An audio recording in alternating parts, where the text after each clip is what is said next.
झालं की कंत्राटी आणि कायम एक चटणी झाली. त्यामुळे निश्चितच आता नगरपालिकेला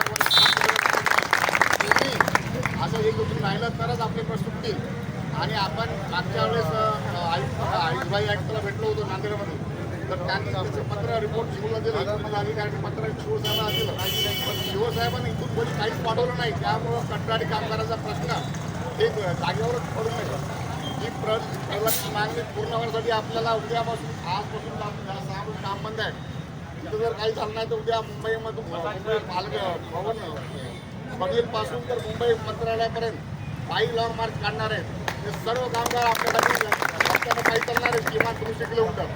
तर तुम्ही जर बसणार ते लोक पायी चालणार आहेत, याची तुम्ही दक्षता घ्या. आणि अजिबात घाबरायचं कारण नाही. तुमच्या मागं पूर्ण संघटना महाराष्ट्र शासनाची सुरू आहे. कायम कर्मचारी आहेत, सरकारी कर्मचारी आहेत. जोपर्यंत मागण्या पूर्ण होणार आहेत, किमान वेतन मिळणार नाही, तोपर्यंत हा लढा महाराष्ट्रामध्ये थांबणार नाही. महाराष्ट्रातल्या कानाकोपऱ्यातून आज मुंबईला गेले ते तुमच्या काही मंत्र्यांना जाणार आहेत. आणि तेवढ्या प्रश्न मिटेल बी आपला. पण तुम्ही हे सोडायचं नाही. कंत्राटी कामगारांना, कंत्राटी कामगारावर दबाव कुठलाही प्रमाण असतो, पण कंत्राटी कामगारासाठीच हे सगळं आंदोलन चालू आहे. हे लक्षात ठेवा. हे आंदोलन आपल्याला अधिक तीव्र करायचं आहे. इथं जर आपलं काही झालं नाही तर आपल्याला कलेक्टर आपल्याला जायचं आहे, आणि तिथं काही झालं तर आपल्याला मुंबईला जावं लागेल. ही तयारी मनात ठेवायची.